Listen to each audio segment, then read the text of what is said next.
자, 이번 시간에는 제5장 인지발달 이론을 살펴보도록 하겠습니다. 자, 여러분들 교재의 88페이지부터 시작을 합니다. 자, 여기서는 피아제의 인지발달 이론과 콜버그의 도덕성 발달 이론을 다룹니다. 지난 7년 동안 피아제의 인지발달 이론에서는 단독 문제로 6문제가, 그리고 콜버그의 도덕성 발달 이론에서는 3문제가 나왔습니다. 자, 총 9문제가 나왔는데요. 근데 이때 피아제 인지발달 이론에서는 단독 문제로는 6문제였지만 우리가 이제 뒤쪽에 생애주기 쪽 태내기에서부터 노년기까지의 8단계를 다루는 생애주기 쪽 문제에서 특히 영아기, 그리고 유아기, 그리고 아동기, 그리고 청소년기의 4단계 시험 문제에서는 피아제가 각 단계의 인지발달 특징으로 얘기했던 내용들이 선지에 많이 나옵니다. 특히 유아기가 가장 압도적으로 피아제 이론이 중심적으로 나오고요. 그 다음에 아동기, 그 다음에 영아기, 그 다음에 청소년기 순으로 피아제 인지발달 이론의 내용들이 각 단계별로 나오기 때문에요. 단독 문제로는 피아제 문제가 평균 한 문제가 나오지만 실제로는 생애주기 쪽 4문제까지 포함해서 5문제의 영향력을 끼치고 있는 상당히 중요도가 높은 이론이다라고 보셔야 되겠습니다. 자, 그러면 피아제 이론에 대해서 살펴보도록 하겠습니다. 자, 우리 90페이지부터 보시면 되겠습니다. 자, 피아제는요, 인지가 발달하는 과정을 청소년기까지 4단계로 제시를 했습니다. 자, 감각운동기, 전조작기, 구체적 조작기, 형식적 조작기 순으로 정리를 했는데요. 자, 암기는 우리가 사형수 구형을 할 때 전기 의자에 앉아서 집행하는 거를 상상을 해보세요. 이게 좀 끔찍한 거긴 하지만, 그래서 감, 전, 구, 형의 4단계로 제시했다라는 걸 1차적으로 기억을 해주셔야 되고요. 그 다음에 피아제는 프로이트와 마찬가지로 이름에 피읍 들어가면 어떻게 청소년기까지만, 프로이트도 피아제도 청소년기까지만 발달 단계를 제시해서 성인기 이후의 발달은 제시하지 않았다라는 걸 기억을 해주시기 바랍니다. 그런 특징이 있어요. 그래서 우리가 앞에 프로이트와 피아제는 청소년기까지만, 융과 에릭슨은 전생의 발달, 즉 노년기까지를 제시했다라고 얘기했던 거 기억나시지요? 자, 그 다음에 이제 피아제 이론에서는 인지 발달에 인간이 능동적으로 관여를 한다라고 이야기를 하고 있습니다. 자, 그래서 여러분들이 90페이지 중간에 굵은 글씨를 보시면은요, 인간은요, 환경과 상호작용하면서 환경 속의 다양한 외부 대상을 보게 되죠. 이 대상은 특정의 사물일 수도 있고 어떤 일, 즉 사건일 수도 있을 겁니다. 자, 그러면 인간은요, 이 외부 대상들, 수많은 외부 대상에 대응이 되는 각각의 인지 도식 혹은 줄여서 도식을 갖고 있는데요. 우리 머릿속에 그 각각의 외부 대상에 대응되는 도식들이 있다라는 거예요. 근데 우리가 세상 모든 것을 본 게 아니기 때문에 우리가 경험한 것들에 대한 도식이 있는 거고요. 그리고 매일매일 우리는 환경과 상호작용을 하면서 새로운 어떤 대상을 또 만나게 됩니다.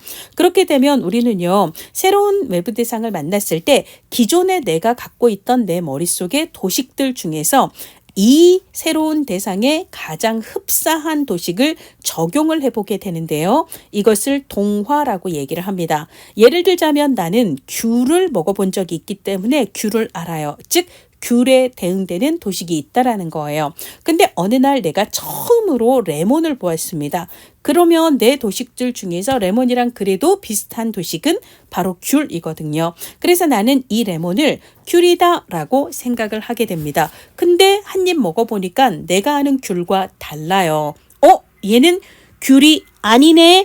그러면 어떻게 하는 거죠? 자, 내 도식이 외부 대상에 들어맞지 않을 경우, 이것을 우리가 도식과 외부 대상 사이에 평형이 깨져 있다라고 얘기를 해요.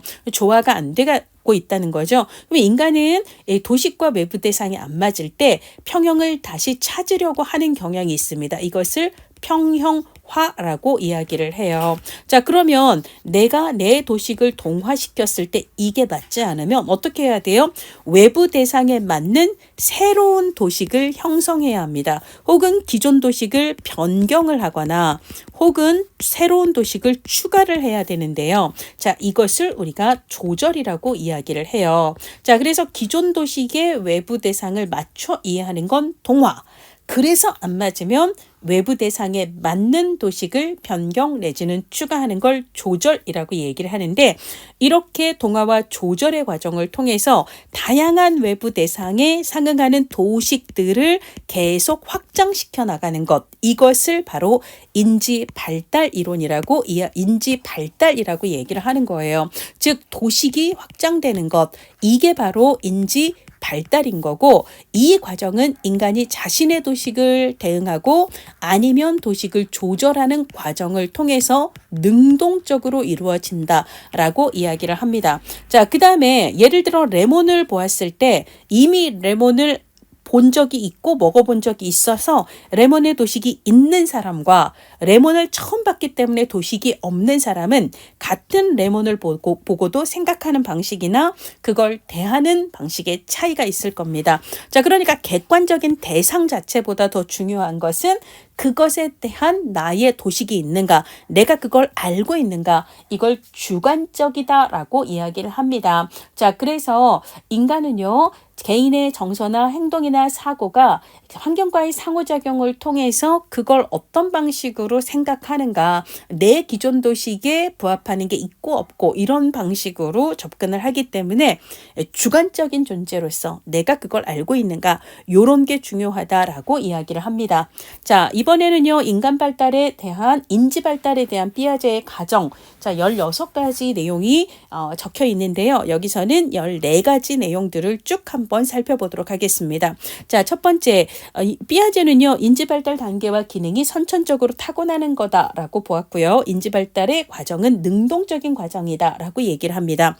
자, 그리고 모든 사람은요, 똑같은 방법으로 생각하는 법을 배우고요. 자, 그리고 일정한 원칙과 특정한 방식이 인지 발달 단계에 있다라고 얘기를 합니다. 그러면서 이제 그 단계를 아까 감, 전, 구형, 감각운동기, 전조작기, 구체적, 형식적 조작기로 얘기를 하는데, 이 인지발달의 과정은 인종이나 문화의 차이와 상관없이 누구나 보편적이다라고 이야기를 합니다.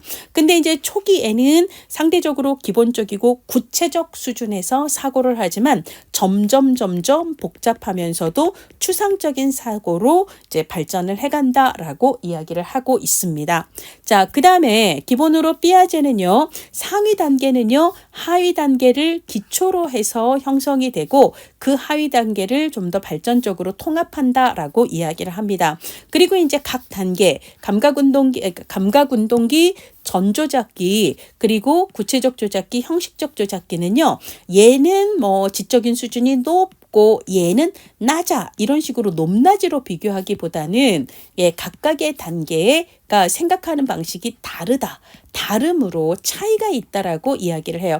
같은 질문을 받아도 각 단계마다 그것을 이해하는 방식과 생각하고 대응하는 방식의 차이가 있을 뿐이지, 이거를 지적인 수준이 높다, 너는 떨어진다, 이런 식으로 이야기를 하지 않는다는 거예요. 자, 그래서 각 단계의 사고 특성 자체가 서로 다르고 각 단계는 그 안에서는 상당히 일관된 체계를 갖추고 있다. 그리고 이제 그 다음 단계로 가면 그 안에서 또 일관된 체계를 갖춘다라고 얘기를 합니다.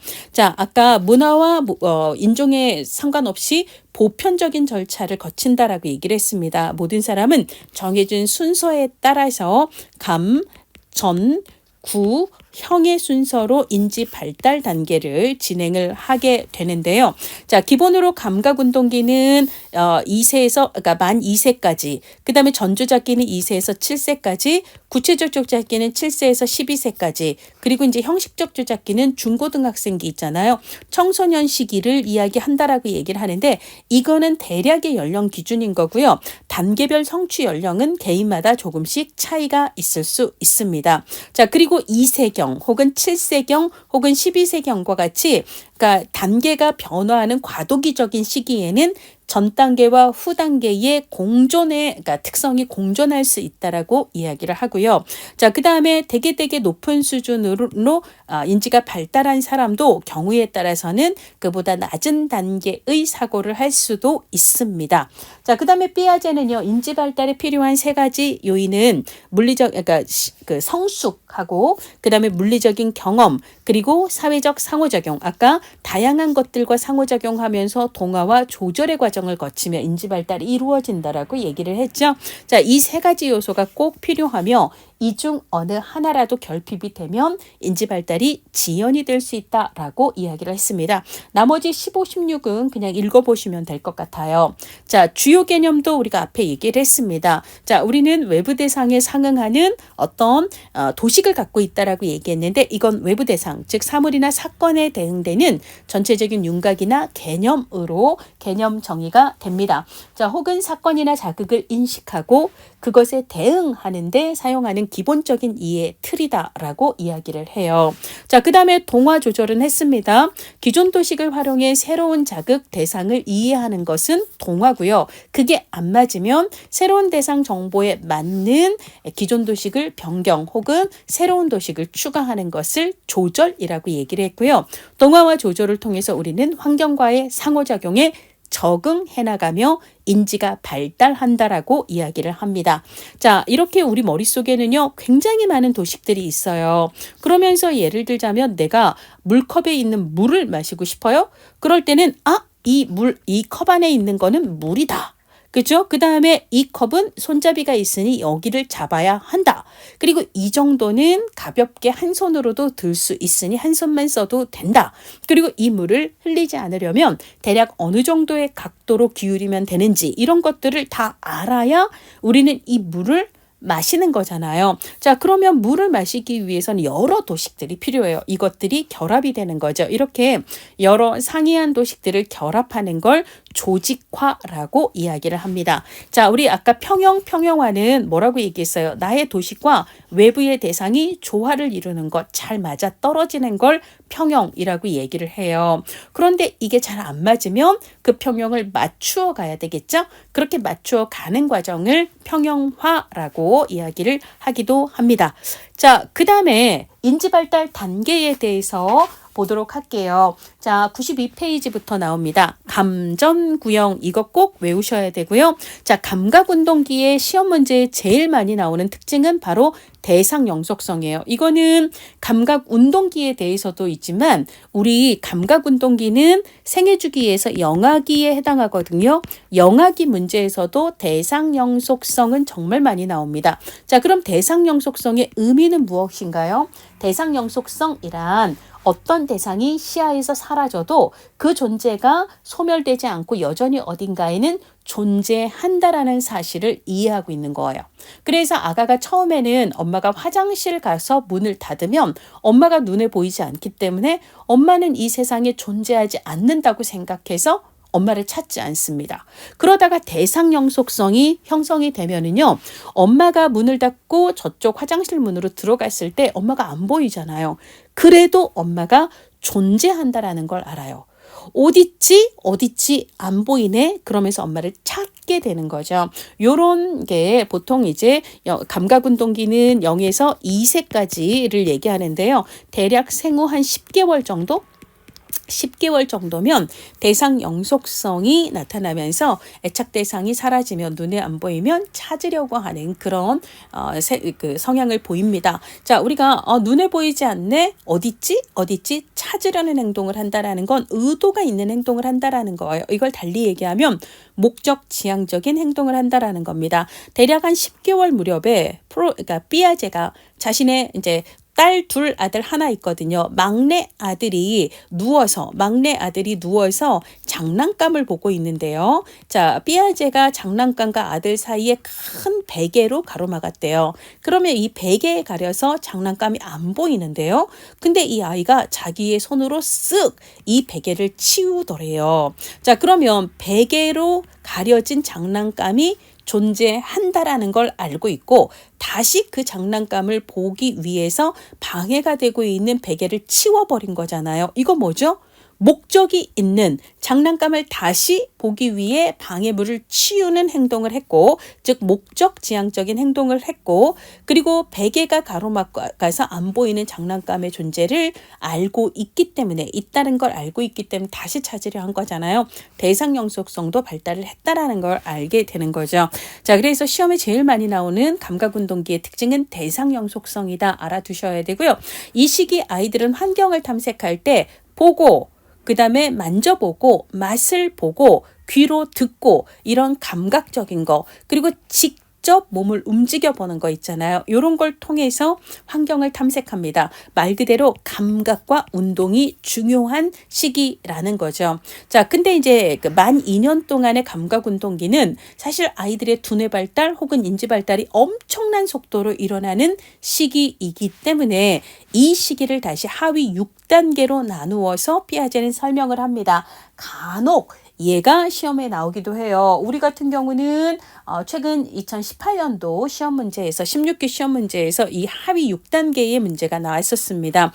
자, 생후 1개월까지를 반사활동이라고 얘기를 해요. 이때는 아이가 이제 막 태어나서 본 세상 자체가 별로 없기 때문에 처음 태어났을 때 이미 갖고 있는 반사 능력으로 세상을 대응하는 시기예요. 그래서 예를 들어 엄마 젖을 물리면 아이가 배워서가 아니라 그냥 엄마 젖을 빨아요. 빨기만 하는 게 아니라 삼킵니다. 자, 빠는 반사 능력을 갖고 태어나고요. 삼키는 능력, 이걸 연화반사라고 얘기를 하는데요. 이런 반사 능력을 가지고 태어나요. 숨 배워서 쉬는 거 아니고요. 그냥 숨 쉬는 호흡 반사가 타고난 능력이에요. 이렇게 타고난 반사 활동을 하는 시기를 만 1개월이라고 얘기를 하고요.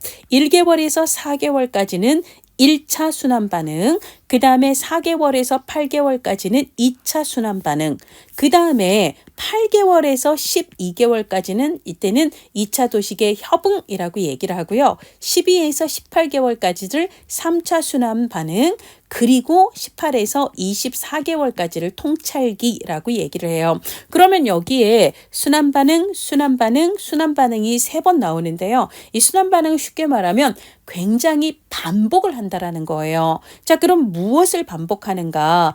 1차는 자신의 신체 사이의 협응을 반복한다는 겁니다. 그러니까 손과 손을 맞잡고, 손으로 머리를 잡고, 손으로 발을 잡고, 이런 행동에 흥미를 느껴서 이거를 되게 반복하는 시기가 1차 순환 반응 시기예요. 그러면 2차 순환 반응이라는 것은 나의 신체와 외부의 어떤 대상 사이의 협응을 반복하는 거예요. 그래서 장난감을 때려보고 버튼을 눌러보고 뭔가 딸랑이를 흔들어보고 이런 거 있잖아요. 그래서 내 신체로 외부 대상을 이제 협응하는 거, 만져보고 때려보고 이런 거 있잖아요. 눌러보는 거, 요걸 계속 반복한다라는 얘기입니다. 자, 그러면 예를 들자면 내가 어떤 그 리모컨 같은 게 있고요. 1번 버튼, 2번 버튼, 3번 버튼, 4번 버튼을 누르고 여러 번 눌러봤어요. 그랬더니 1번을 누를 때마다 뽀로로가 노래를 부르고, 2번을 누를 때마다 루피가 노래를 부르고, 그 다음에 3번을 누를 때마다 크롱이 노래를 부르고 이래요. 그러면 여러 번 이걸 반복을 하다 보면 아이는 어떻게 되냐면 뽀로로 노래를 듣고 싶을 땐 1번을 누르는 거예요. 뭐죠? 목적이 있는 의도적인 행동을 한다는 거예요.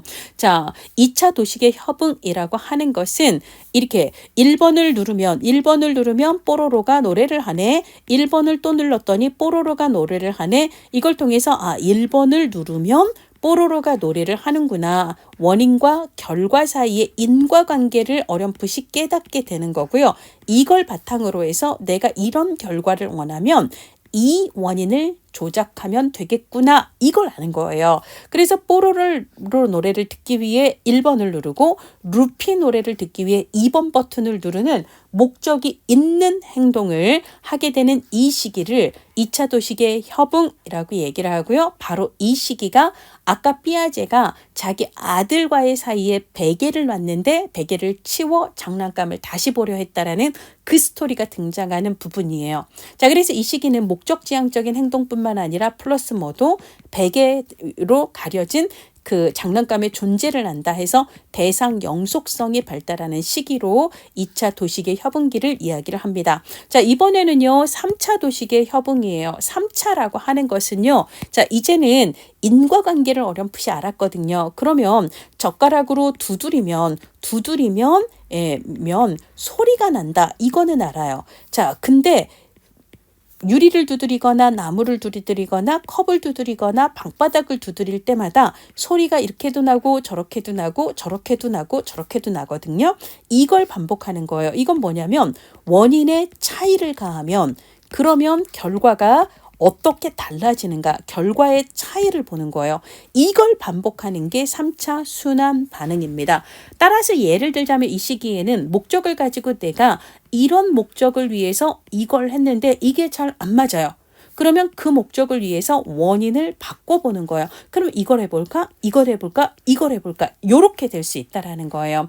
이때가 이제 3차 반응, 순환 반응 시기가 되는 거고요. 자, 나머지 이제 통찰기는 대상의 실체가 존재하지 않아도 머릿속에 그 대상을 이미지 혹은 심상 혹은 표상으로 떠올릴 수 있는 시기를 통찰기라고 이야기를 합니다. 그러니까 직접 대상을 앞에 두지 않아도요, 머릿속으로 그것에 대해서 생각하고 담아둘 수 있는 능력이 생기는 시기를 통찰기라고도 얘기하고 사고의 시작이라고도 얘기하고요. 경우에 따라서는 얘를 상징적 표상기라고도 이야기를 합니다. 자, 이번에는요 전조잡기 보도록 할게요. 전조잡기는 2세에서 7세 사이를 얘기하고요. 이 시기를 우리는 보통 유아기라고 얘기를 합니다. 앞서 유아기는요 특히 프로이트, 그러니까 삐아제 인지발달 관련된 선지가 많이 나오기 때문에 전조잡기 특징은 유아기 특징으로 꼭 연결해서 알고 계셔야 합니다. 자, 유아기에 가장 시험 문제 많이 나오는 것은요 얘예요. 자아중심성이다. 그 다음에 직관적 사고, 특히 자기중심성이다. 이게 많이 나오는데요. 자기중심적이라고도 얘기하고 자아중심성이라고 이야기를 합니다. 그 다음에 자아중심적 사고라고 이야기를 하기도 해요. 그런데 전조잡기의 찌읒, 자기중심성의 찌읒, 직관적 사고의 찌읒, 뭐죠? 소녀시대의 지지지지 요거 있잖아요. 전조잡기는 자중심성, 직관적 사고, 지지지 이렇게 알아두시기를 바랍니다. 요게 이제 굉장히 큰 특징이고요. 자, 근데 이제 기본으로 2세 정도가 되면 아이들의 언어가 발달을 해요. 언어가 발달하면은요, 엄마, 나 사과 먹고 싶어. 그럼 사과라는 구체적 형상을 가리키면서 이거 이렇게 얘기하지 않아도 엄마, 사과 라는 말만으로도 내 머릿속에 떠오른 걸 엄마도 떠올려 이거 먹고 싶어 라고 엄마가 대응하게 할 수 있어요. 아이들은 언어가 발달하면서 상징적인 사고 능력이 굉장히 많이 발달하게 됩니다. 자, 그러면서 아이들은 상상할 수 있는 능력이 커져요. 자, 그래서 이것을 상상놀이 내지는 상징놀이 혹은 가상놀이라고 얘기를 하는데, 손 위에 모래알을 막 이렇게 놓고 이거를 쌀이라고 상상을 하는 거예요. 이거 드세요 라고 하면서 손에 모래를 담아서 상대에게 주면 우리는 이 아이가 이걸 쌀이라고 상상하는구나. 그럼 우리가 그거 맞춰주려고 냠냠냠냠 먹는 척을 하잖아요. 이런 놀이를 우리는 상상놀이 혹은 상징놀이라고 이야기를 하게 됩니다. 자, 이번에는 자기중심성인데요. 자기중심적이다, 자아중심적이다 이런 것은 타인의 관점이나 생각은 우리와 같아요, 달라요? 관점과 생각은요, 우리와 달라요. 그런데 이걸 구분하지 못하는 거예요. 타인의 관점과 생각이 나의 관점과 생각이랑 같다라고 생각하는 거예요. 즉, 다른 사람들도 내가 보는 대로 보고 내가 생각하는 대로 생각한다. 이렇게 생각을 하는 걸 자아중심적이다라고 이야기를 해요. 그러니까 그만큼 다른 사람의 입장을 따로 고려를 하지 못하는 그런 특징이 강하다라는 겁니다. 자, 그 다음에 물활론이라고 하는 것은요, 생명이 물활론입니다. 물활론이에요. 자, 그래서 생명이 없는 것이 생명이 있다고 생각을 하는 거예요. 그래서 내가 아끼는 인형의 어딘가가 뜯어지면 미미야 아프지 라면서 이 인형이 마치 아픔을 느끼는 것처럼 생각을 한다라는 거죠. 자, 그 다음에 꿈을 실제로 혼동을 하는, 그래서 그러니까 꿈이 실제라고 생각하는 경향이 있고요. 자, 그 다음에 의자, 책상, 집 이런 거 사람이 만들죠. 책도 만들죠. 이런 것처럼 하늘의 달과 별과 혹은 바람과 혹은 어둠 이런 모든 것들도 사람이 만들었다라고 생각을 하는 경향이 있습니다. 이걸 인공론적 사고라고 이야기를 해요. 그래서 뭐 어둠이 너무 무서워서 누군가가 은쟁반을 하늘 위에 달아두었어요. 자, 하늘의 달을 누군가가 은쟁반을 하늘에 달아두었다. 그리고 낮에는 금쟁반을 달아두었다. 이렇게 생각을 한다면 이건 인공론적 사고에 해당합니다. 자, 이번에는 전환적 추론이라고도 하고 얘를 전도출이라고도 이야기를 하는데요. 자, 얘는 A와 B가 서로 독립적인, 즉 관계가 없는데도 불구하고 A여서 B하다. 라는 방식으로 추론을 하는 거를 얘기를 합니다. 사실은 관계가 없는데 관계가 있다고 추론을 하는 거죠. 예를 들자면 내가 동생을 시기 질투했어요. 엄마 사랑을 다 뺏어가는 것 같아서. 자, 근데 어느 날 동생이 열이 나고 아파요. 열이 나고 아픈 건 내가 동생을 미워한 것과 무관한 사건이에요. 그런데 이 시기 아이들은요. 동생아 미안해. 내가 너를 미워해서 네가 아픈 거야. 미안해. 나 때문이야. 그러니까 아이가 아픈 게 내가 그 아이를 미워해서 그렇다. 이런 식으로 추론을 한다라는 거죠. 이런 건 전환적 추론에 해당하며 얘도 전조잡기 특징에 해당합니다. 자, 그러면 전조잡기는 자아중심성, 전환적 추론, 그 다음에 직관적 사고에서 지 이렇게 암기를 하시면 되겠습니다. 자, 직관적 사고라고 하는 것은요. 사물의 다양한 측면을 두루두루 고려하지 않고요. 어느 한 가지 두드러진 속성으로 그 대상을 이해하려는 경향을 직관적 사고라고 이야기를 합니다. 자, 그래서 이 직관적 사고가 강해서 구체적 조작기에 형성이 되는 보존 능력이 전조작기에는 충분히 발달하지 못하는데요. 자, 보존 개념을 이야기하기 위해서 우리가 피아제 이론을 배웠으면 다들 이거는 한번 봤을 거예요. 자, 두 컵에 동량의 물이 있습니다. 자, 그런데 이 컵의 물을요, 이렇게 길쭉한 병에 따랐더니 이렇게 높이가 높아졌어요. 자, 그럼 1번과 2번의 물 중에 어떤 게 더 많아? 라고 물어보면 구체적 조작기는요, 아이들이 아니 물컵만 다른 컵에 옮겼을 뿐이지 물을 더 더한 것도 아니고 뺀 것도 아니면 똑같죠. 이걸 동일성의 원리를 라고 얘기해요. 같은 내용을 자리만 옮겼다고 위치만 바꿨다고 양이 달라지지는 않는다라. 양은 똑같다라는 걸 안다라는 거예요. 그러니까 같죠 라고 구체적 조작기 아이들은 얘기를 하는데요. 근데 전조작기 아이들은 직관적 사고가 강해서 자, 이게 높이가 높아졌지만 이쪽은 좁아졌다라는 걸 두루두루 보지를 않고요. 그냥 딱 꽂히는 거예요. 와, 물이 더 높아졌어요. 그러니까 이게 더 많아요 라고 생각을 한다는 거예요. 이게 뭐죠? 직관적 사고예요. 두루두루 살펴보지 못하고 어느 한 가지에 꽂혀서 높이가 높으니까 이게 더 많아요. 이렇게 생각을 한다라는 거죠. 이렇게 직관적 사고의 특징이 어느 한 가지에 주목을 한다라는 거예요. 이것을 집중화 경향이라고도 얘기하고 중심성이 강하다 이렇게 얘기를 해요. 자, 그 다음에 구체적 조작기의 보존 능력이 형성가는 이유 중에 하나가 가역성의 원리를 이해하기 때문이거든요. 그러니까 예를 들자면 구체적 조작기 아이들은 1번이 더 많니 2번이 더 많니 라고 물어봤을 때 이렇게도 응답을 한다라는 거예요. 제가요 이 컵의 물을 원래 컵에 담아 볼게요. 보세요. 똑같죠? 1번하고 2번 똑같잖아요. 그러니까 같아요. 자, 그러니까 사고를 역방향으로 이렇게 따라버린 걸 이렇게 다시 되돌려서 생각을 하는 이걸 역방향으로 사고할 수 있다. 가역성의 원리를 이해한다라고 얘기를 하는데요. 근데 전조적기 아이들은 역방향의 사고가 어려워요. 그러니까 비가역적인 사고를 하기 때문에도 보존 능력이 형성되지 못한다라고 이야기를 한다는 겁니다. 자, 이번에는요. 우리 구체적 조작기로 넘어가도록 할게요. 구체적 조작기는요. 우리 아이들 초등학교 다니는 시기입니다. 7에서 11 혹은 12세 정도를 이야기를 하는 거고요.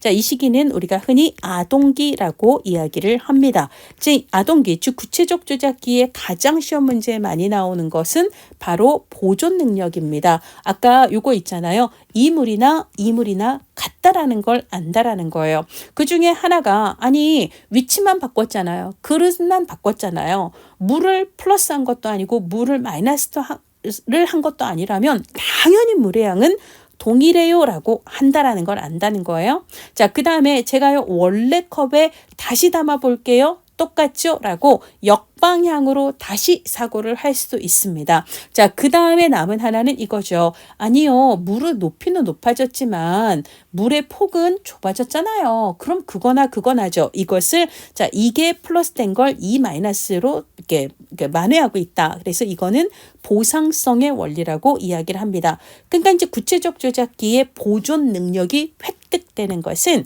동일성, 보상성, 가역성의 원리를 이해하기 때문이다라고 생각을 하시면 되겠습니다. 자, 그 다음에 분류 혹은 유목화 능력의 의미는 두 가지예요. 서로 다른 속성에 따라서 서로 다른 걸 분류, 말 그대로 분류하는 능력. 예를 들자면 동물은 동물끼리, 식물은 식물끼리 분류하는 능력을 얘기해요. 자, 그 다음에 두 번째는요. 상위 개념과 하위 개념을 구분할 수 있다라는 거예요.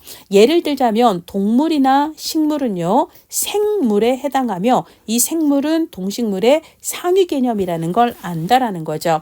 그래서 문제를 한번 내보도록 할게요. 자, 여기에 원이 3개가 있고 삼각형이 2개가 있습니다. 첫 번째 문제, 원이 더 많아요? 아니면 삼각형이 더 많아요? 라고 물어보면 원은 3개, 삼각형은 2개이기 때문에 원이 더 많아요? 라고 얘기할 수 있죠. 이건 서로 다른 걸 분류할 수 있기 때문이에요. 자, 그 다음에 이번에는요. 도형이 더 많아요? 아니면 원이 더 많아요? 라고 얘기했을 때요.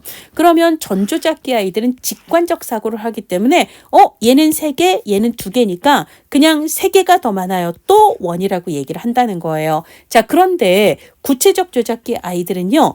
원 안에, 그러니까 도형 안에 원과 삼각형이 다 들어가기 때문에 도형은 전체 5개고 원은 3개니까 도형이 더 많다라고 응답을 할 수 있다라는 거예요. 자, 그래서 분류 내지는 유목화 능력은 서로 다른 속성을 분류할 뿐만 아니라 상하위 개념을 분류할 수 있는 것까지를 포함을 하고 이 능력이 발달하는 시기는 바로 아동기, 즉 구체적 조작기다라고 얘기를 합니다. 자, 그 다음에 서열화는요. 특정 기준에 따라서 더 강한 것부터 더 약한 것까지 순서대로 나열할 수 있는 능력이에요. 우리로 얘기하면 1급 시험의 8과목 중에서 가장 어려운 과목부터 가장 쉬운 것까지를 과목을 나열할 수 있겠죠. 이런 건 서열화 능력입니다. 자, 그 다음에 조합 기술이라고도 하고 조합 능력이라고도 얘기를 하는데요.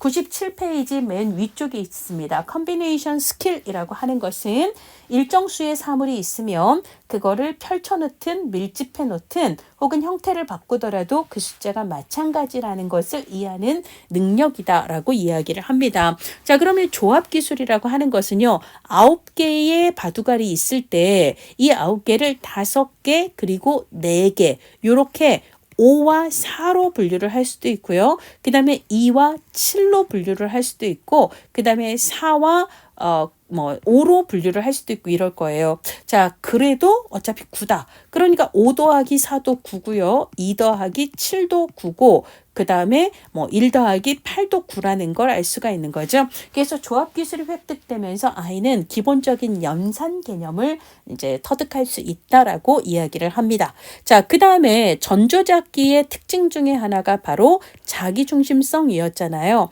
드디어 구체적 조작기에는 그 자기중심성을 탈피합니다. 이것을 탈중심화라고 이야기를 해요. 그 말은 다른 사람도 나처럼 보고 나처럼 생각하겠거니 해서 다른 사람이 나와 어떻게 생각이 다르고 관점이 다른지를 이해하지 못했는데요. 자, 구체적 조작기에는 다른 사람의 생각 관점이 나랑 다르다라는 걸 이해할 수 있게 돼요. 이것을 타인의 관점을 이해한다. 혹은 사회적 관점을 이해한다. 혹은 외부의 관점을 이해한다. 혹은 수용한다. 라고 표현을 합니다. 자, 이번에는요. 12세 이후 19세나 18세 정도의 청소년기에 해당하는 청소년기, 이때가 이제 형식적 조작기인데요. 청소년기잖아요. 추상적 사고가 발달합니다. 미래 예측을 할 수 있게 됩니다. 청소년기 추상적 미래 예측. 자, 그래서 가장 많이 나오는 건 추상적 사고가 발달한다. 언제? 청소년기, 즉 형식적 조작기다. 이게 가장 많이 나와요. 자, 그 다음에 내가 구체적으로 경험한 적 없고 가본 적은 없는 미래 세계를 예측하는 능력. 그 다음에 어떤 하나의 문제를 해결하기 위해서 다양한 해결책을 이렇게도 저렇게도 조합해 생각할 수 있는 능력. 그 다음에 기존의 명제나 이론의 기초에서 A면 B고 B면 C고 C면 D니까 A면 D겠네 이런 식으로 D겠네 이런 식으로 가설을 연역적으로 도출하는 능력 등등이 형식적 조작기에 발달합니다. 자, 여기까지가 피아제 인지 발달 이게 단계에 대한 내용이고 이 내용이 가장 핵심적인 거니까 꼭 알아두셔야 돼요. 자, 이번에는요. 피아제가 도덕성 발달에 대해서 얘기한 내용이에요. 자, 이거는 98페이지에 있습니다. 피아제는요. 전조작기, 감각운동기에는 아이가 뭐 도덕성을 판단할 수 있는 아직 인지 능력 자체가 발달하지 않은 시기예요. 그러니까 도덕성에 대한 얘기는 전조작기, 즉 우리가 이제 시기적으로 얘기하면 유아기부터 시작이 됩니다. 근데 유아기 아이들, 즉 전조작기 아이들은요. 엄마 아빠가 하라는 걸 해야 그래야 옳은 거고 하지 말라는 걸 했거나 하라는 걸 안 해서 혼나면 그게 나쁜 일이라고 생각을 해요. 그러니까 부모의 명령에 복종하는 게 선이고 그러지 않아서 혼나는 결과가 결국은 옳지 않은 거다라고 이야기를 하는 거예요. 칭찬받으면 좋고 아니면 나쁘고 이렇게. 그래서 그 행동을 그 행위자가 왜 했는가, 행위의 동기나 의도나 행위를 할 수밖에 없었던 맥락 이런 것보다는 결과를 중심으로 따진다라고 이야기를 한다라는 거예요. 그래서 피아제는요. 서로 대비되는 사례 A가 있고 B가 있는데 A는 말이야 어땠고 B는 말이야 어땠어. 그럼 누가 더 옳으니? 이런 식으로 대비해서 둘 사례들을 계속 제시를 하면서 질문을 하는 방식으로 연구를 했는데요. 가장 대표적인 사례가 존과 헨리 사례예요. 존은 엄마가 식사를 하라고 해서 밥 먹으려고 식단문을 열었는데 하필이면 식단문 옆에 의자 위에 접시가 놓여 있어서 얘네들이 문에 부딪혀서 와장창 깨진 거예요. 15개가.